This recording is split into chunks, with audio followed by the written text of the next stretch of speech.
Firebrand Studios 801 presents self-awareness, healing, coping,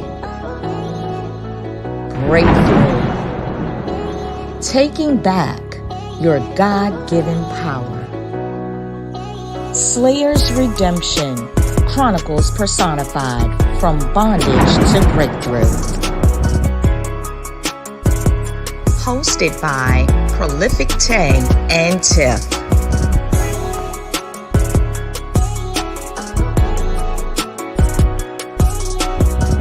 Where we come to heal or die trying.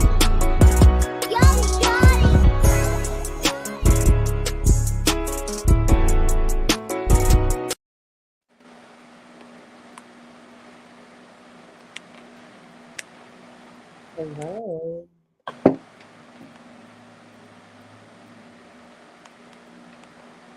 Y'all know I wouldn't be right if I didn't have a technical difficulty, okay?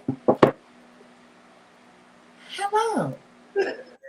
Well, hello, everybody. Welcome. Thank you for joining us again for episode 3. The title of tonight's show is To Stop Negative Self-Talk. So we are here to just share some ways that we process negative thoughts and negative self-talk. Tiff, why don't you take us off? Why don't you start us off? What is your take on negative self-talk? So I remember, I know y'all gonna get sick of me talking about my therapist in therapy, but in therapy, when I started tackling this problem, I remember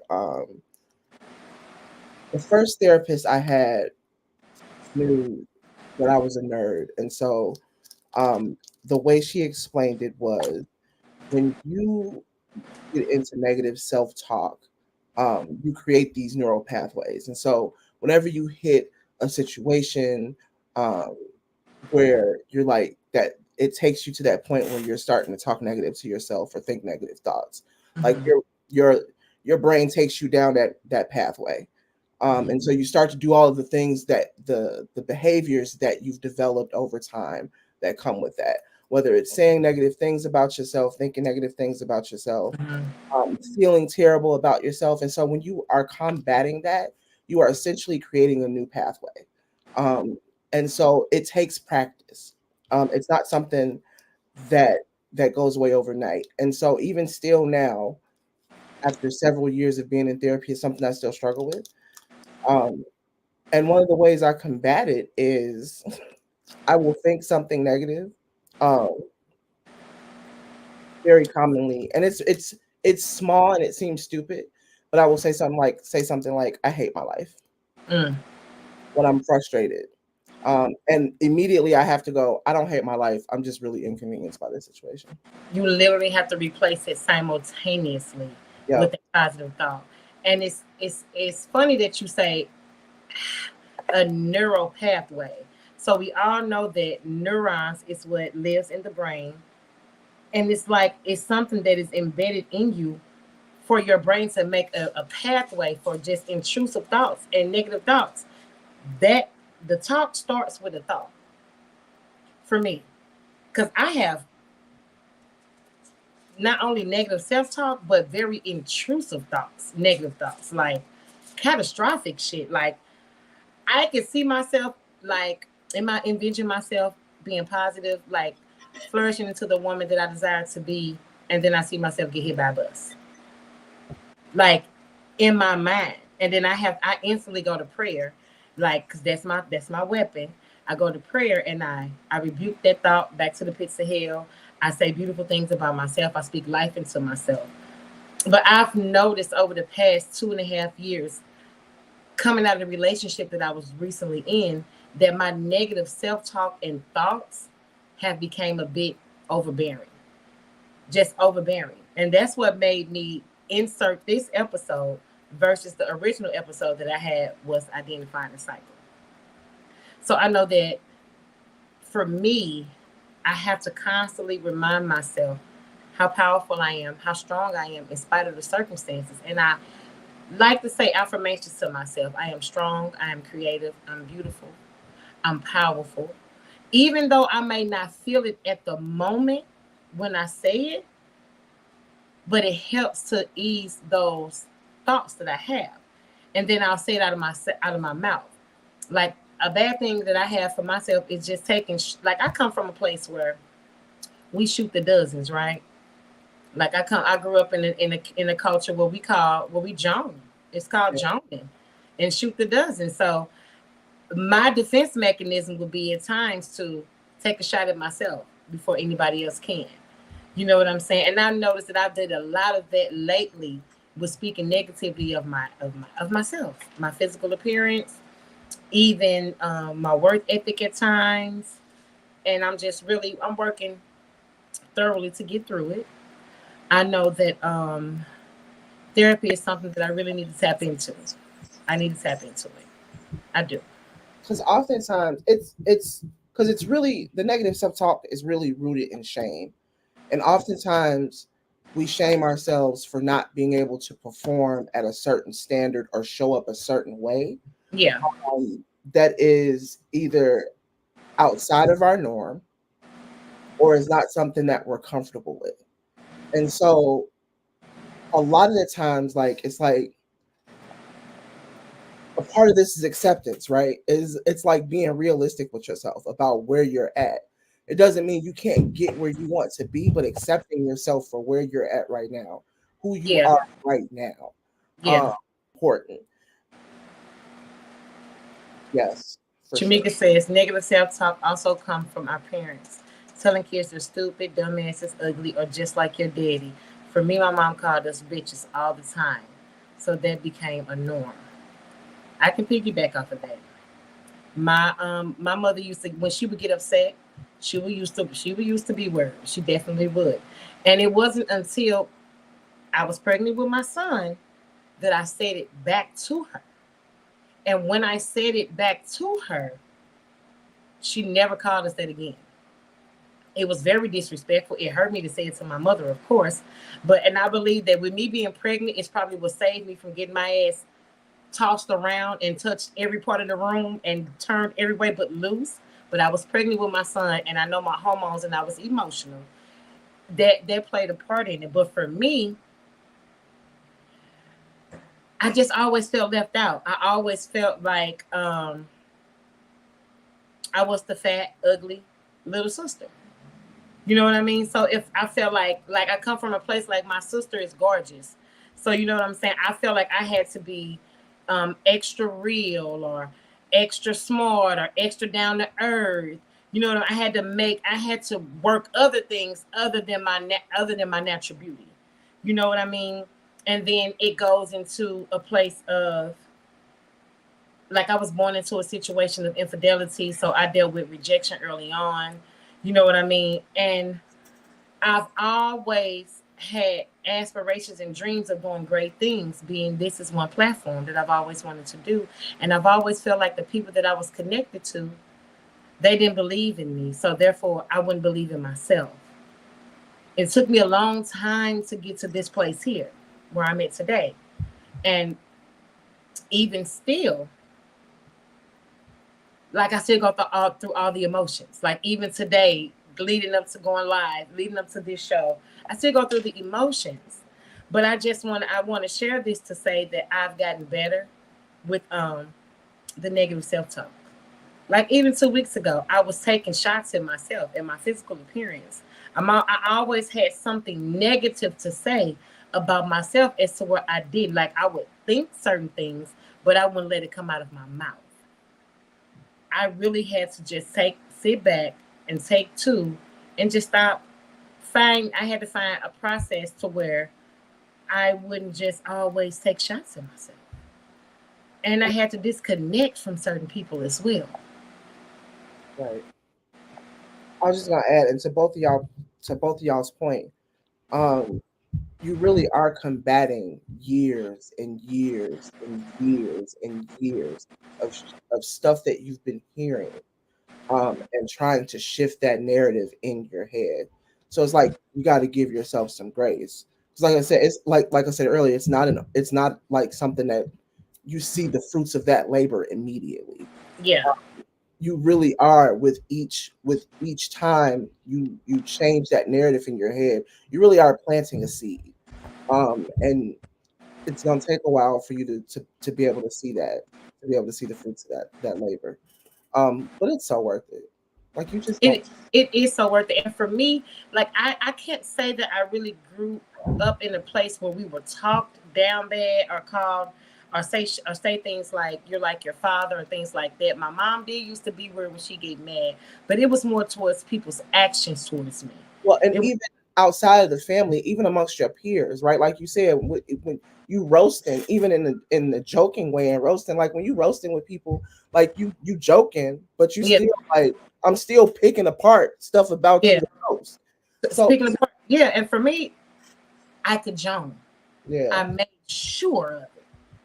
I made sure that I would be able to flame your ass from top to bottom. I would do my best not to go low blow because where I come from, people low blows they couldn't take in joining. Like right. it's a trigger for fighting. You know what I mean? It used to be a trigger for fighting, but it would be the way people treat me. I would see. I'm about to go. I'm about to go deep. I'm about to go a little bit deep. I'm about to go a little bit deep. Just coming into my first experience with a male would be my kid's father. Okay. I equated the fact that he wanted to have sex with me as that he loved me. I figured like because he was sexual with me, he always wanted it. He always came around, but really he would lay with me and then deny me in public when I was younger, when we were younger in it. Like getting pregnant up with my first son. Well, I only got one son, with my first child, my son. Right. You know what I mean? And then I got pregnant with my daughter. Then I got pregnant with the twins. And it's now that the tables have, like now that we're here, oh my gosh. He wants to parade all over the city that I'm his kid's mom and this, that, and the third. But when we were in our 20s and we were young, that man told me that he was a hot commodity. Baby, he said that I was trying to trap him.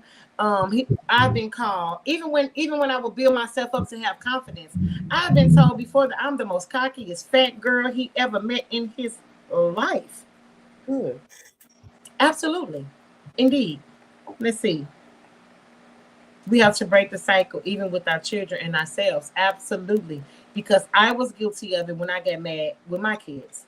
Oh my God. When my kids would piss me off, I would turn into a street nigga. I would curse. And I really wouldn't use the B word. I did, but I would use motherfucker heavily. Motherfucker, you motherfuckers. Yeah. I would use that word heavily. You know what I mean? Yeah. And it took me, I've always known that I was put on this earth with purpose and to be creative and to be different. You know what I mean? Because I've always had aspirations and dreams of doing big things. I've walked around life with my heart on my sleeve. And I tend to believe that is one of my greatest attributes, the way that I love, the way that I care, the way that I pour into people. I've been through some things that could have hardened my heart. And when your heart is hardened, and you come off negative, you bleed onto people, and it's easy to be negative. Right. When your brain, like you said, sets up a neural pathway for negative and intrusive thoughts that leads to negative self-talk. Let's see what I'm the one has to say. A lot of things we believed about ourselves were due to a lie that someone else told you out of their own fears or their own projections. Yes. That is what I just experienced with my last relationship. Like when I speak assertive or a certain way that I handle business, you know, he told me that I would, you know, when you speak assertive where I come from, they consider it talking white. And when you articulate your words, they say that you're being white, you're acting white, as if people of color or black people can't articulate their words and they can't be assertive and they can't be intelligent. I've been like, a lot of people haven't been bold enough to tell me things to my face. It's the way that they handle me with their actions that speak. You have to sit and ask yourself, what lies were told to me that I believed? Oh my gosh.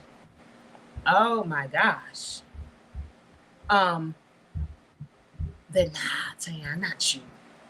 You're not the one.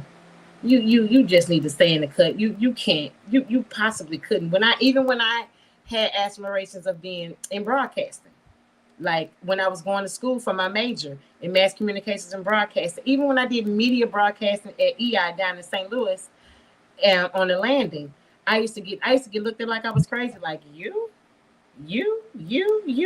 hell yeah, me. Why not me? Right. You know? And so I started. I bought me an affirmation journal here lately, and then it has a whole bunch of positive affirmations that I take in and I internalize them. I'm washing the trauma of the last relationship, the situation surrounding my parents, the situation with my older sister, with my younger sisters. You know what I'm saying? With my brother, like I'm washing those things clean from myself, and I'm believing in me more and more and more. The more that I do this show, the better I get. The more that I execute my fears and I walk in faith, the better I get. And the more that I do the positive things that come into my mind instead of subsiding to the negative thoughts and the negative self-talk, it gets better. It gets better. Yeah, I think what was key for me was doing my shadow work, and it was really um diving into the things that um about myself that were perceived as negative, or that I perceived that were perceived by other people as negative, or that I perceived as negative, and Mm-hmm. really getting to the core of why that was there. Like, I think for me, I'm the oldest girl in my family. I've always been too loud, too bossy, too opinionated. Um, and so over time, I dumbed those things down, right? I became a people pleaser. I stopped, giving inflammatory opinions, all of that, Mm-hmm. to be likable, to be digestible, Yeah. not realizing that those things that are often perceived by other people or by yourself as negative are Yeah. necessary. And they're there for a reason. And once you drill down to why they may be there, or why you may move that way, it makes it easier to accept yourself as a whole. Yeah.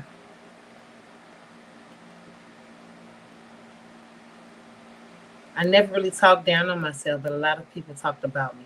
So I became a fighter. My negative energy is I shed down, and to this day I still do. I've I, I'm guilty of that as well. I used to think negative about myself. And so I used to really deal with depression really bad, and I would shut down, isolate, look a mess, feel a mess. And I would also bleed on the people who really saw me for who I am. I think I told Tiffany this when we first became friends. Like, I would chase rejection so bad that when I get with any friendship, even in a relationship with a man, or when in friendships, in professional settings and circles, when I would get people in my life that would actually see me for who I am and genuinely reciprocate the energy that I give to them, I would shut down, or I would try to seemingly play them how I felt like I had been played, with actions, not words. Right. It was always actions for me. You know what I'm saying? It's the way people would treat me, or they would downplay me.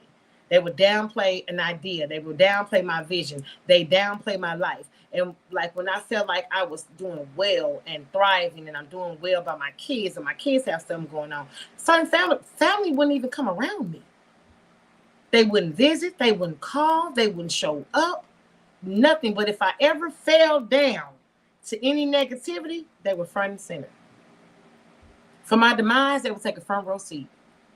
For my success, they would be nowhere to be found. I use that. That used to shut me down. It used to hurt really bad. I use that for fuel now. I use Yeah. it for fuel now.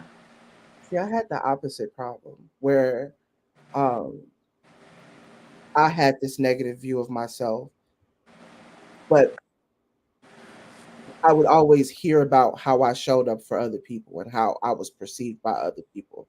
And for Mm-hmm. me, I couldn't, like, I'm like, I don't know what the fuck y'all seeing. Okay. I don't know how y'all experiencing it, but over here it feels very different. Um, Same.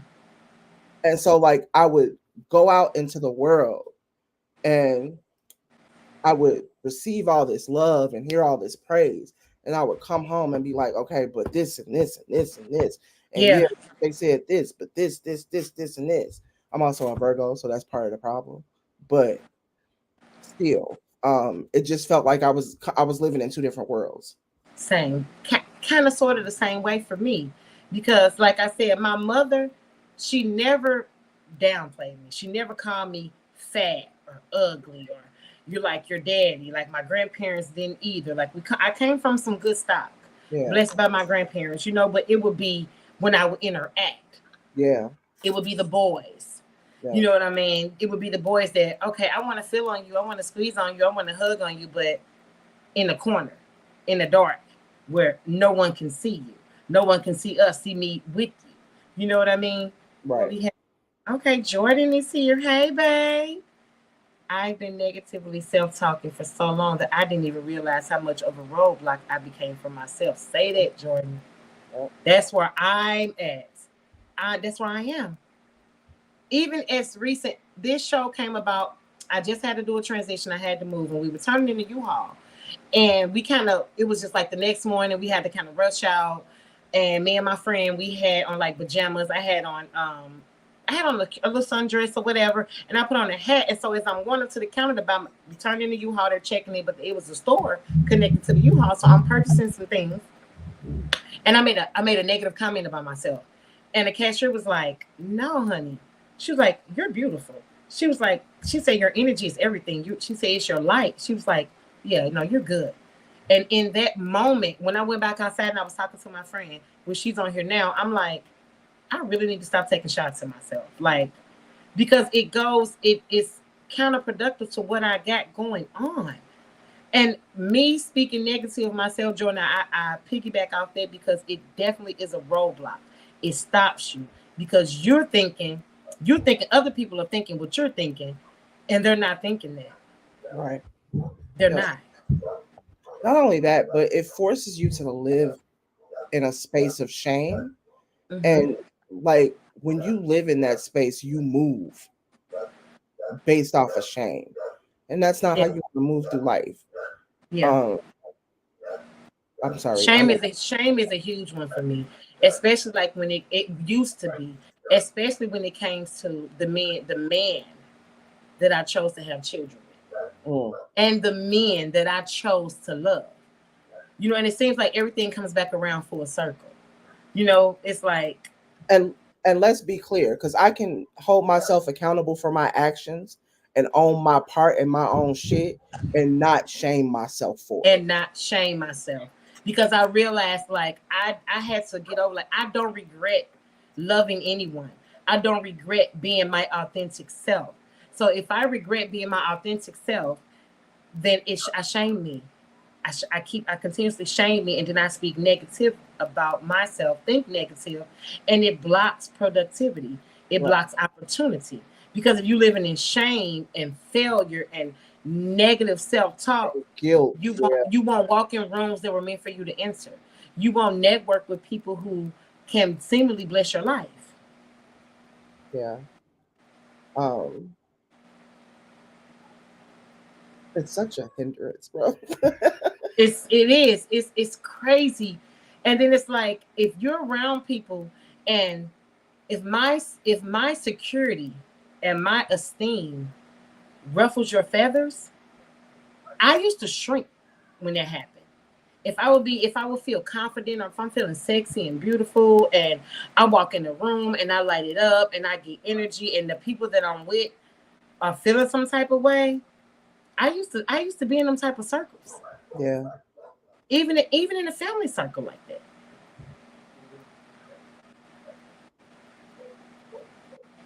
Shamika said, not her situation, but I see it so often. Yeah, it's real. It's real. And mine's just, it will come from the closest of the close. It will come from family, cousins, certain friends. And I think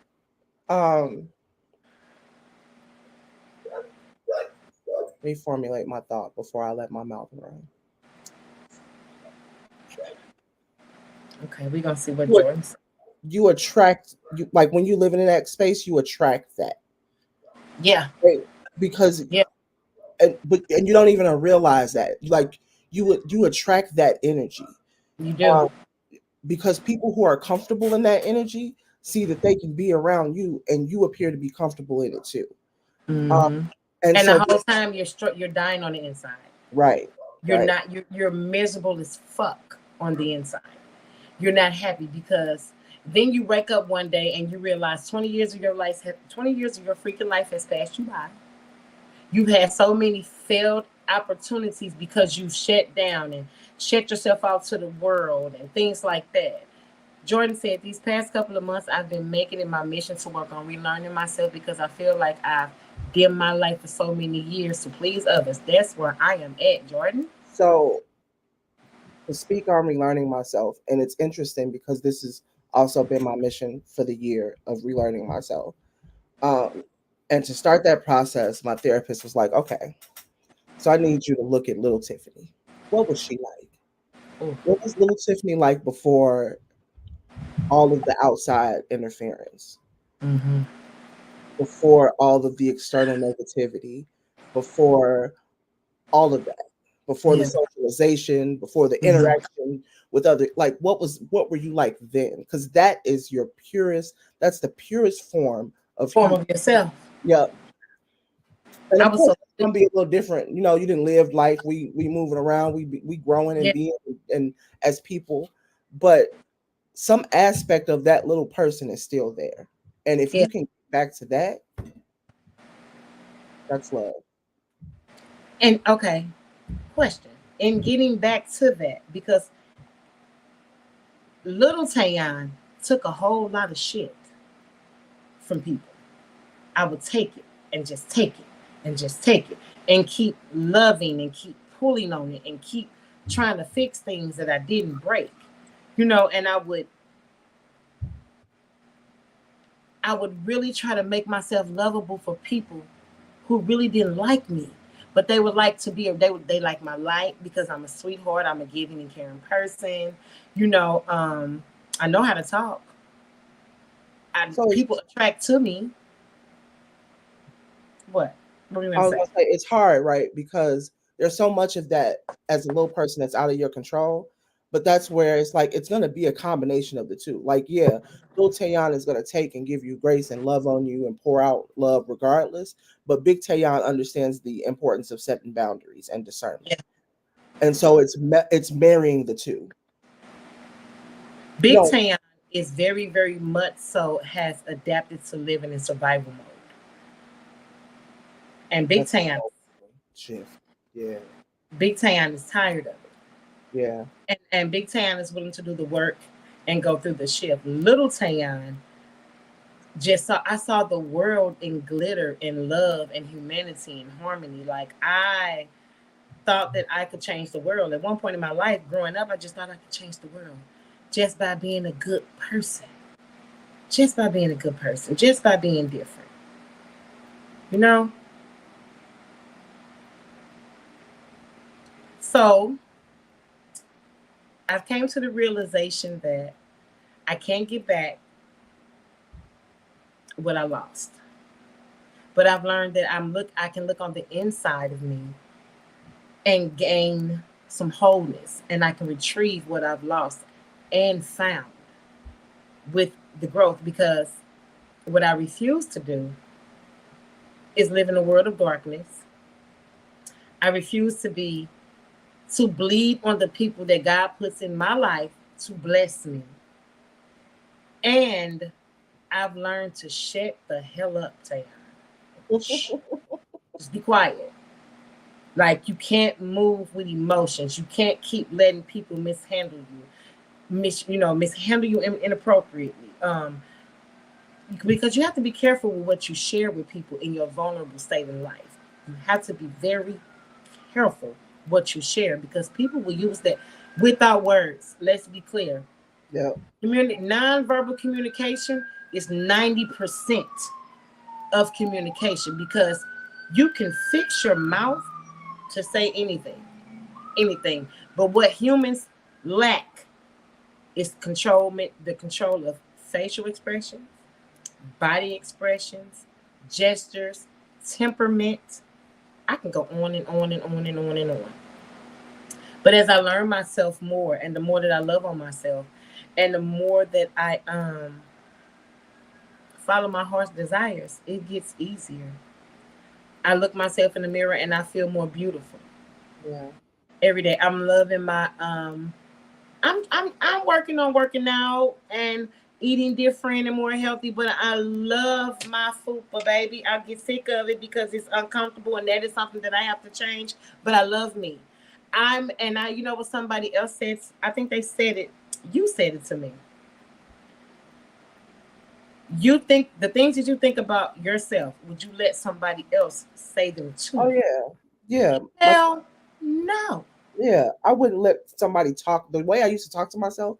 I Yeah, wouldn't let somebody talk to me like that. absolutely not. Which is why I had to stop. It has to stop.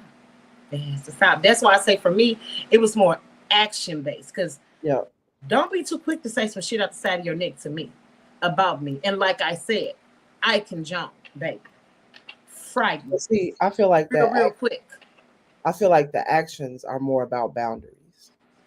And I feel like that's another good topic to get into at some point, because that's Yeah. a whole other the fear around setting boundaries, the fear around, because it's not even the fear of setting them, it's the fear of enforcing them. The loss that comes with that, like the real Major loss. the Major. loss, grief that comes with that, like that shit is real. It is real.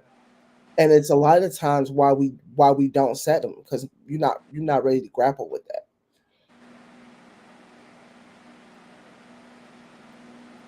You're not ready to grapple with what?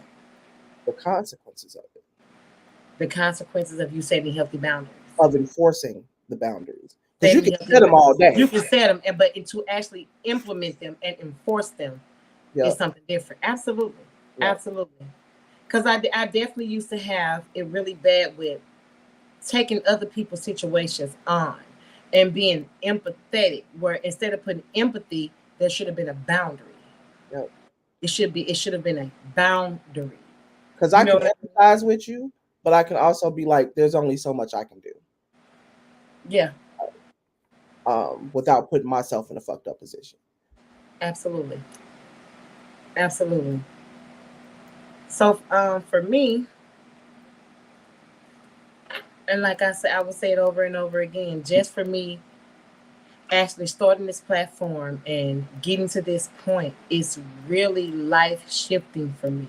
And I still struggle with believing in it. Story of your life. Tell me about it. Tell me about it. I really struggle with being in a setting and not taking on like other people's circumstances, or taking on what they have and not setting the boundary to where I don't have to react. If I trust my higher power, I can give it over to my higher power, and I can sit peacefully and quiet, and it'll all work itself out. Right. And meanwhile, I get to keep my sanity. I don't set up these negative traps where it pushes me to a place to where I'm downplaying me. I'm downplaying my goals. I'm downplaying what I have going on to suffice somebody else and what it is they may have. Yeah. Even with my kids, I taught my kids to love themselves so much and to be confident and to not let people with their actions and their words like deter them away from who they are. And they have taught me, my children are young adults now, and they have taught me how to really enforce boundaries, be it with family, friends, co-workers, neighbors. They don't take shit from people.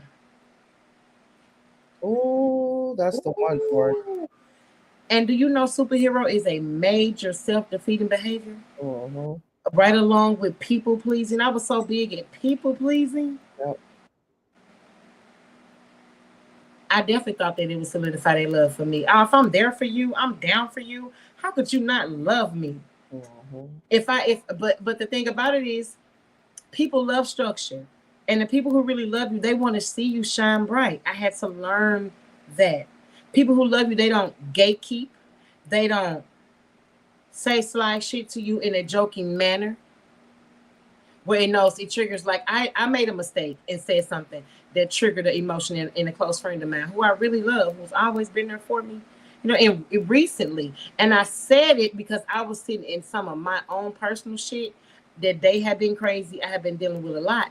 And I didn't mean to offend her, but I had to respect the fact that she received it the way that she did, because I didn't think before I spoke. And that's what I'm saying, by letting other people bleed into you. You bleed on the people who sent to bless you. So I had to take accountability. I had to process who I was all over again and what message that I want to give off just as a person, period.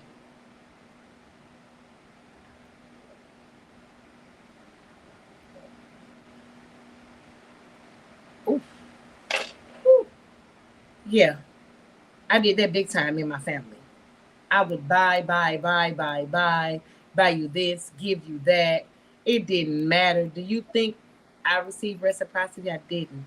And I still love. And I had those boundaries have to be set. And I want the boundaries to be set gracefully and not bitter. I don't want to be bitter, guys. I want to be loving. I want to have healthy boundaries. As I heal and I continue on my healing journey, I don't want to be an angry, mad bitch. Right. I don't. People who truly love you won't place their problems upon your shoulders. They won't make you carry all the weight of their issues. And they're going to respect your boundaries. Yeah. They are. Adjust. They're going to adjust. They want to make sure you're getting your needs met. Again, reciprocity. That goes into that is one of the key factors of identifying the cycle, which is episode 4. Once you start to identify it, then you have to process those emotions as a whole. Because once you start to realize, like really realize, it's easy to get offended. Yeah. It is very easy to get offended. You be insulted, like, and then there goes the negative neural path. It triggers something all over again, because somebody who you laid trust in and you thought the love and respect was mutual and the boundaries were set and they respected them, it goes out the window and it pisses you off. Even with being friends with Tiffany, she is the friend that taught me, girl, it is not all about you, girl. If I don't answer my phone for you, girl, if I don't text you back, girl, that does not mean I'm not your friend, girl. That does not mean that I don't love you, girl. Nah, I'm sorry. Go ahead, sis. Go ahead. No, go ahead. I was going to say, it's funny that you brought that up, because to get back to negative self-talk, I would always show up. I wouldn't set boundaries like that because I got tired of people telling me, you flaky, you fake, like you don't be around when I want you to be around. You be sometime me. And bitch, I am. Like I am. But see, in the way though, everybody, I had to learn that even for myself. Like you really been coming into my life, being my friend, since you really taught me that there can be healthy boundaries in a friendship. And that doesn't mean like if I don't you call me and I don't answer you, girl, or if I don't want to go to happy hour today, girl, that do not mean I'm not your friend, bitch. That do not mean that I don't love you. That does not mean that. It's not what I'm going through. I just don't want to go to happy hour, girl. I don't want to go out. I don't want to talk right now. I'm dealing with my own personal, and I'm not going to tell you what it is right now, but I will when I'm ready. Yeah. Let me process that. Yeah, I used to take that because I dealt with rejection so much that instantly I just went off the deep end. I would go off the deep end. Like, oh, okay, so now my friend she don't want to talk to me. It's my friend. Any of my friends. You used to just show up in my house and be like, girl. I'd be like, baby. Yeah. I'd be like, you want finna answer? Baby, I was on my way to knock on the window. Say to Shamika, yes. But you know what? And for me, I used to hate being alone with myself. I used to hate being alone with myself. Don't talk about tea in this chat, Jordan. Don't do that. Catch it. Come on here. But Shamika, like that. I used to hate being alone with myself. Now I'm okay. See, when I used to be alone with myself, and I used to have to face what I didn't do in my life. I would have to face like my failures and my shame and the fact that I had several kids by a man who was never shit from day one, and me trying to love him and me always trying to be great. I used to hate being alone. Now, maybe I very much so prefer it. Yeah, I could sit. I'm a By good time myself? all by myself, baby. I'm okay at the top. They say it's lonely at the top. No, the hell it ain't. It's peaceful, boo. Dead ass. Yeah, I used to It's struggle peaceful. with sitting with myself too, and Yeah, really bad. but Really bad. I will always find a way to be busy. find a way to be busy. I will always find a way to have people around me, or Yep. somebody helping someone, or being there. Let's see what being there. Let's see. She is like that with her siblings too, but older me realized my sister has her life too and can always be there for me, but that doesn't mean she doesn't love me or that she won't ever help me. Come on now. I had to learn it from my girl. I'm Yes, a I did. benevolent older sister. Don't do me. You know what? Don't go there. We're not gonna do this. I did too. You know what? You know what? Facts. Was it that you like the actual making of the children, sis? I mean, but you feel your time with the making of them too. You do figure time with the making of them. Absolutely, absolutely, absolutely. Oh, And you know what? That plays a part. That plays a part in me, like really accepting the fact that my kids are grown and they no longer live with me. I had to process that as well. Like, girl, my kids ain't at home, girl. They not with me. Like, I really, it took me some months to process that. I did a lot of crying and a lot of praying and a lot of venting to the people who I could vent to about that. Yeah. Yeah, now I appreciate my alone time. Yes, it's a moment for me to gather my thoughts, and I'm a whole vibe. Come on through. I'm trying to tell you about myself. Being here lit, living my best. Yeah. Play with me. Absolutely. Absolutely.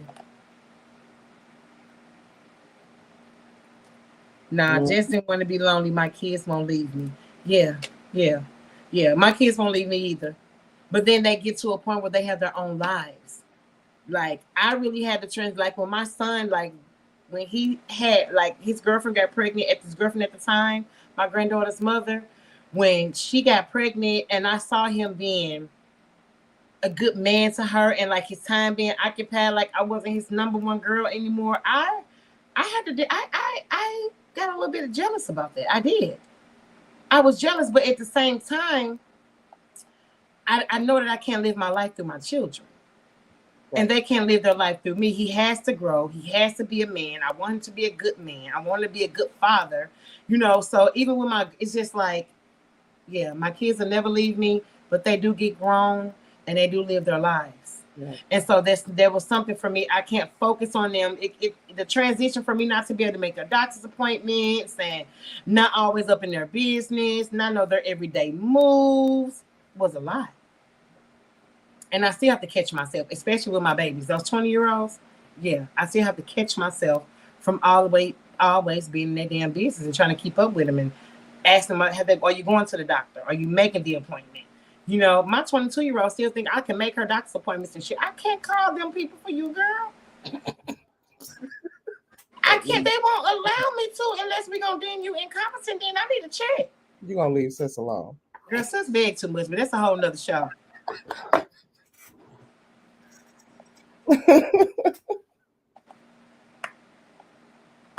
Yeah. And I look at and now I don't even look at it as lonely because right now I'm single. I'm not in a relationship. I'm in transition. It gets a little rough, you know. Not having a masculine entity that I can trust and feel safe in his arms, or just kick the shit with and have a great vibe with. You know what I'm saying? But I know I'm worthy of waiting on me. It's not about them anymore. Because at this point, I have healthy boundaries. So I'm not willing to stretch as long as the Mississippi River anymore. I'm not willing to do it. You have to give me, because I know that I'm worthy. I'm worth having. I know if you lose me, you fumbled.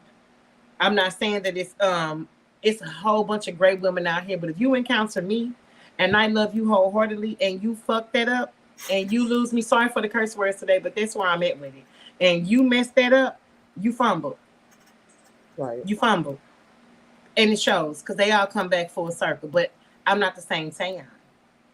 Especially the exes that want to surface from 10, 15, 20 years ago. Even the kids' dad.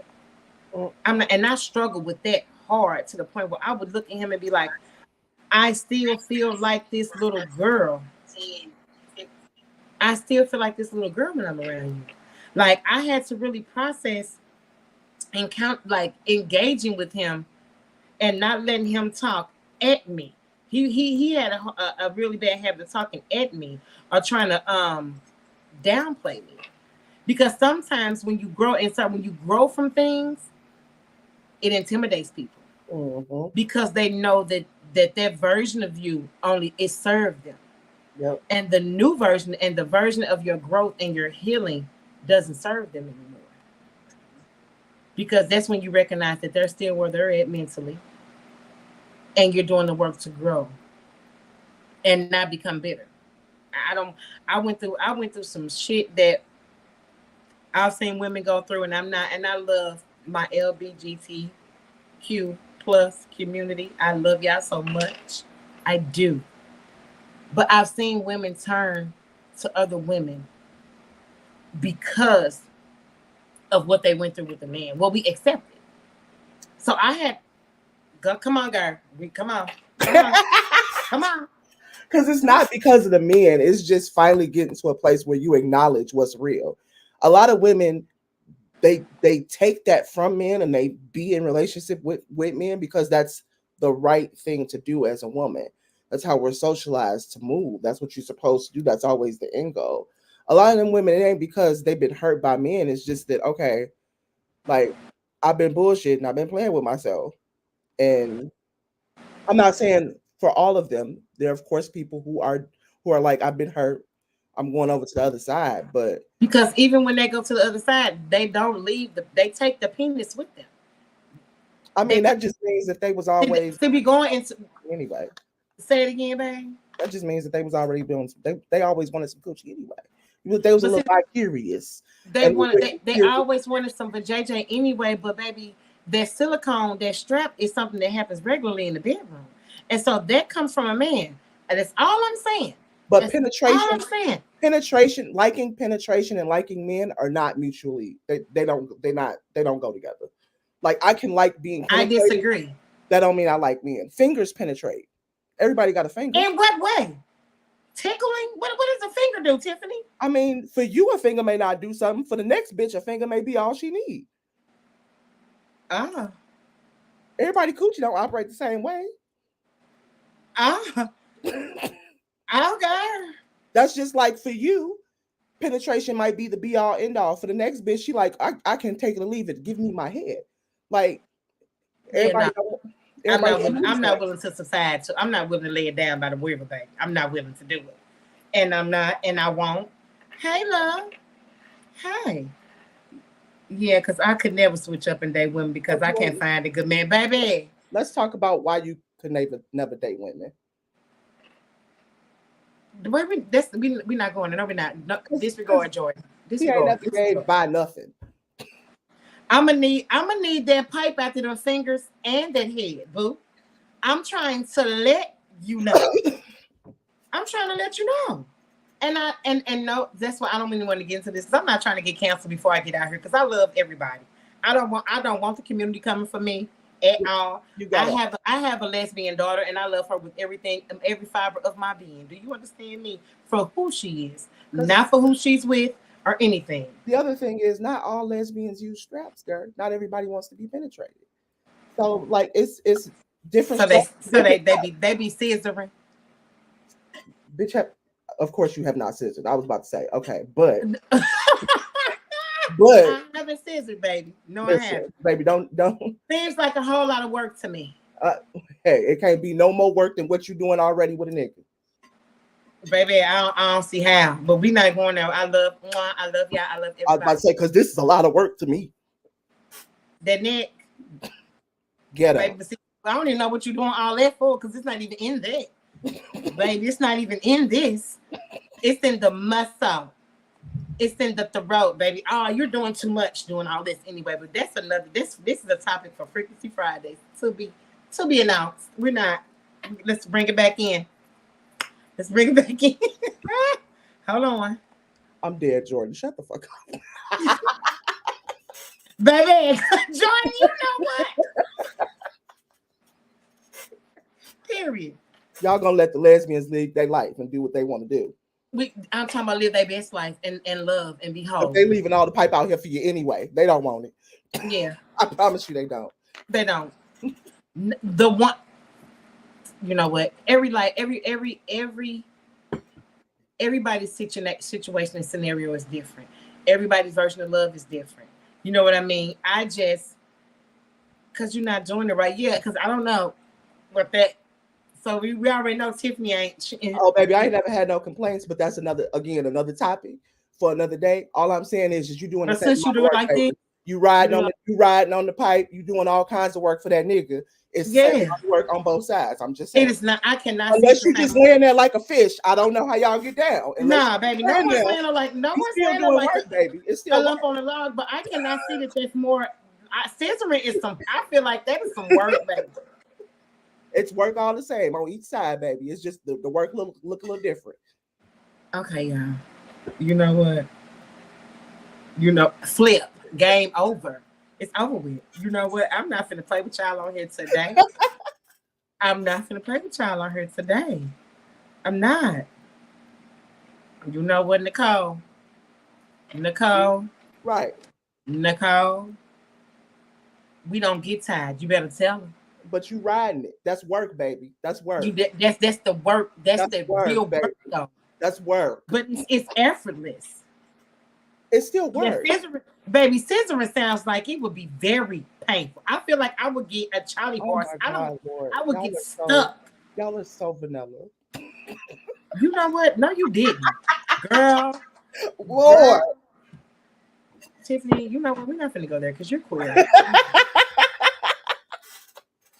You're queer. It's so vanilla. I love you though. It's beautiful. What painful? What you cute. I love to work. Main reasons why I got 5 boys. Yeah, that's what they say. That's what the myth has always been when you create boys.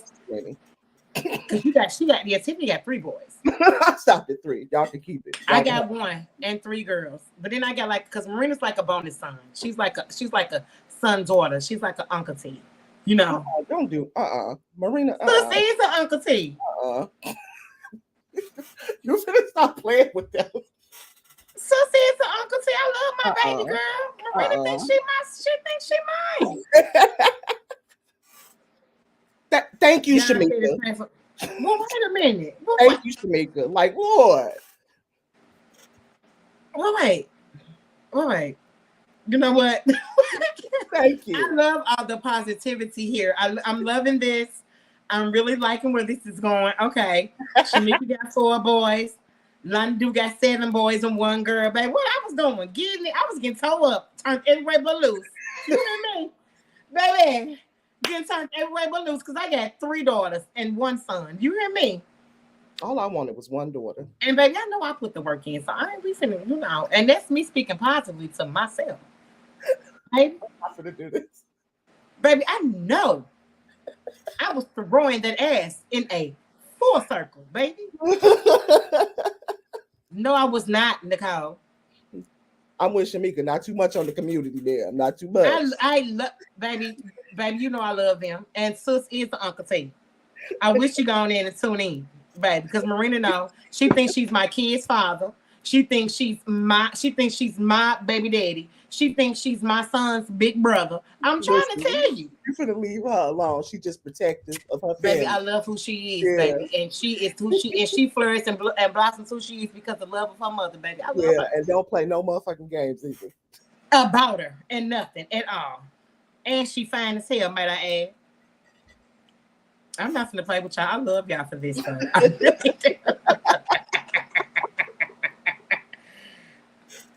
She was talking to Nicole, girl. Heavy too. Period. Heavy thing. I know Heavy thinks she a big dog. Yes, ma'am. Oh, precious. I'm not bumping. Sorry, I don't even like small penises because it feels like. But I'm not. that's what I'm talking about. Tiffany talking about a finger, girl. But okay, let's get back to positive affirmations about negative self-talk, ladies. Baby, we have turned this into something here, and I'm loving it. Oh my gosh. Okay. All right. For my viewers, I don't want you anybody. I'm not a saint, and yes, I did say that I threw my ass in a full circle because and did and do and actually can't wait to do it again. Did and do. Did and do and can't wait to do it again Thanks. and again and again and again. So anyway, The more I don't know, but see, Shamika, I don't. One last thing I need to add. I didn't say that it was painful because I've never experienced it. It just seems like a lot of work to get clitorius to clitorius. Like, what in the hell? Okay. I love y'all. Baby, we switched up the whole back to negative self-talk. See what I'm saying? We're not we stepped into some positive light. Right. The moral of the story is love yourself. Love yourself and who loves you. Right. You hear me? Don't ask my neighbor. You understand me? In an octagon, baby. You know when to go. These are all positive affirmations when it comes to climaxing and reaching your being in your euphoria and being in your eroticness. These are all positive things because yes, we're gonna throw it in a circle, an octagon, a triangle, a rectangle, baby, in a Y. Yeah, I promise you.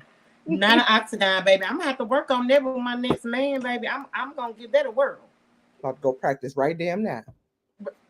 No, I don't have nobody to practice on right now. Yeah, I don't, and I love y'all so much for this. I love y'all. But okay, so Tiffany, what do you think? What do you think?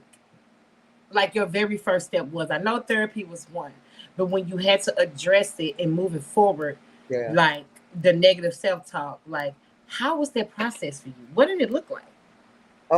High key, it started with shadow work, and it really was taking account of my shadow. And really processing through the traits that I considered as part of my shadow, that part of myself that I didn't like, the part of myself that I saw flaws with, and just really like I said earlier, acknowledging that it's there, one,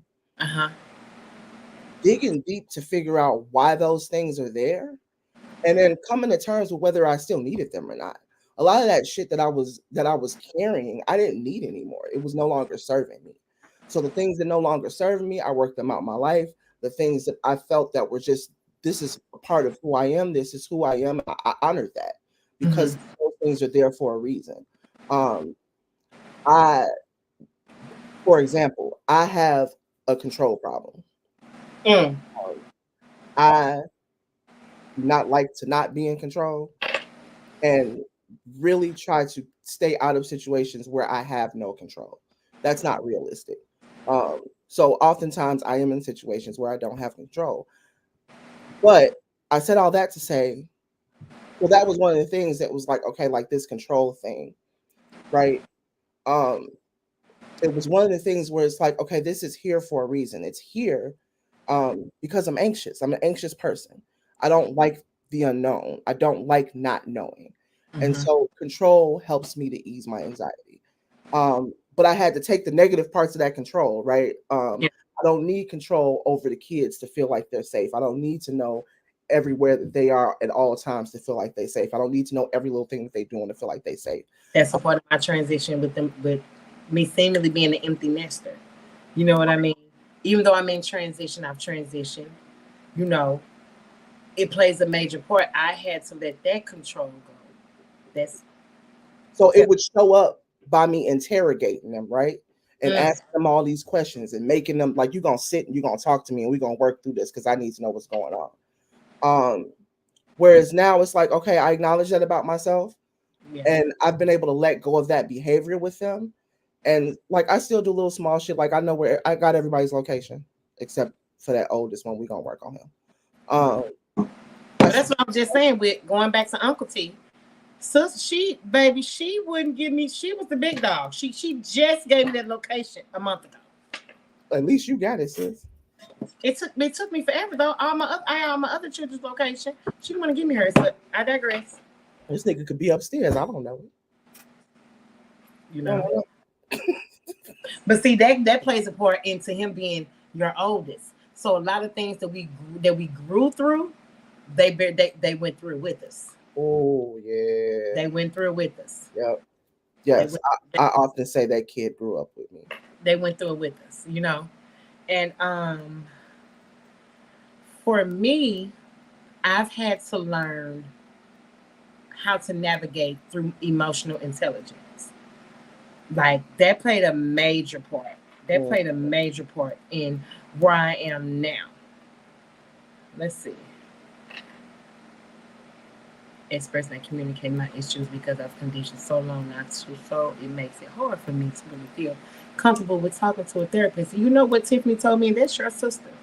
She said looking for a therapist is you're not going to hit. It's not going to be a automatic match. It's not going to be an automatic match. She said you're going to have to get a feel of where you feel comfortable at, where you're able to like spill your shit. So you have to get a feel for it, Jordan. You have to. I've had to learn because I have yet to get a therapist yet, and I know it's something that I'm going to need to do in moving forward because I can't always vent to Tiffany. She literally, I had told her like maybe I had a moment like 3 weeks ago, a real moment to the point where she looked at me and she was like, "Okay, sis, it's time for therapy." She was like, "It's time." She was like, "Your insurance, check it out, because it's time because you don't feel safe. You want to be able to sit with a therapist and not be judged, which I know that's like something. Whether they judging you for the better or for worse, it's going to happen. It's going to happen." So it took me, I want to say 5 or 6 therapists, 5 or 6 tries at therapy before I found a therapist that stuck with me. And so one, I will say, you're gonna have to remind yourself that this is the one place where you can step into this space and express yourself without consequence, without judgment. And let me put an asterisk by without consequence, because if you walk in there and say, "I feel like I'm gonna go shoot up a mall," they're gonna put your ass. They're gonna report your ass. Yeah, they're gonna get your ass get your ass detained. Yeah, psych ward. You're going. But like that, this is the one space for that, and so take advantage of it, especially since 9 times out of 10 you're paying for therapy in some way, shape, or form anyway.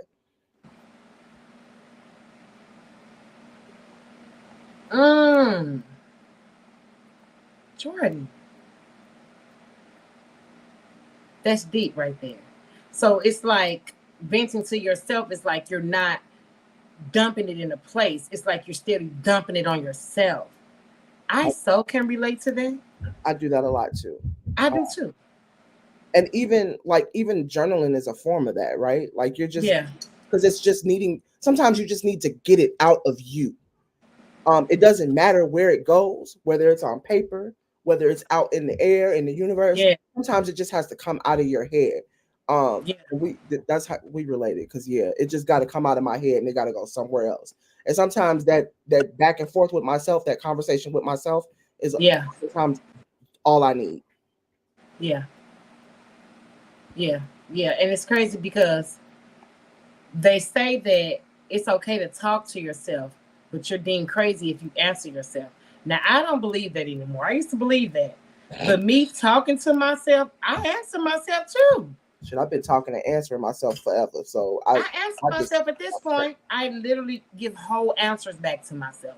And then that's the way now that I'm able to process things without being emotional.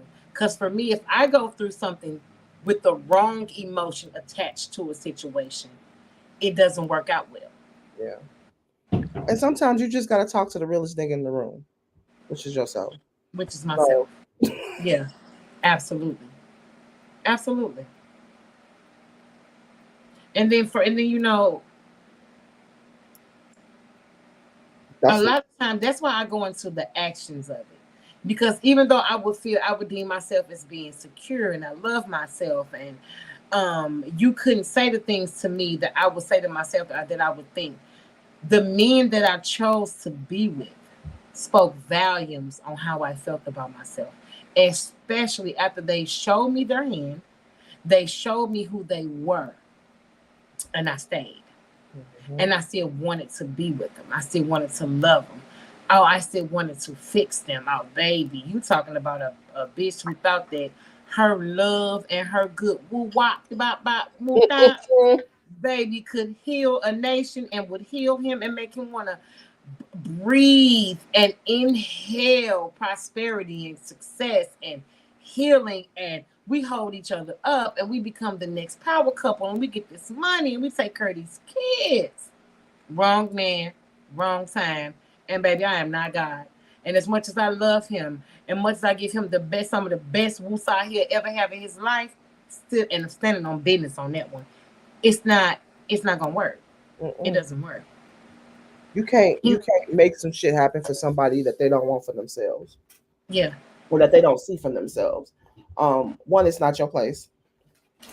And you know what, Jordan, I answer myself all the time because I feel disrespectful if I don't.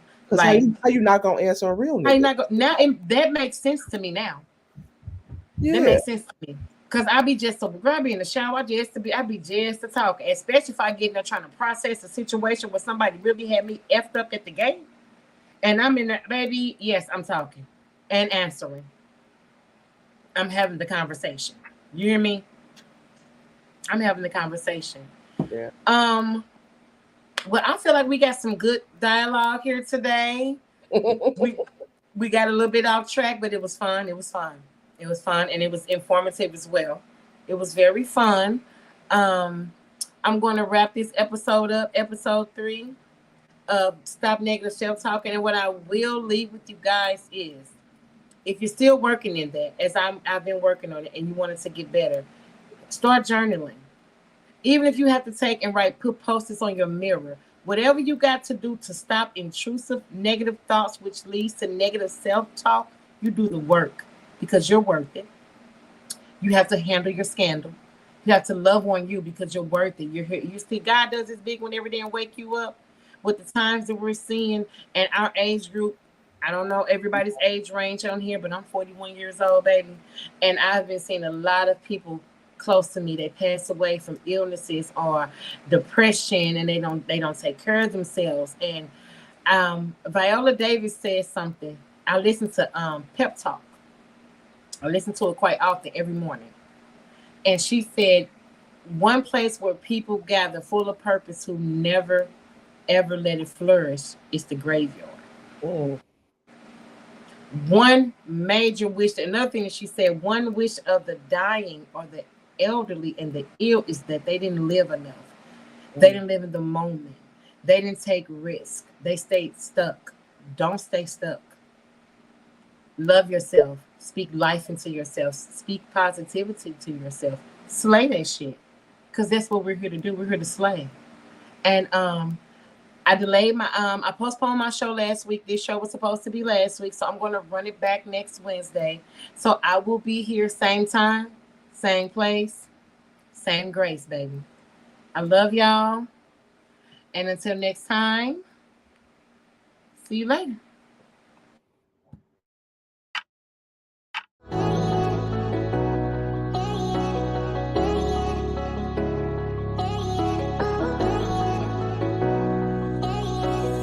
Slayer's Redemption, Chronicles personified, from bondage to breakthrough.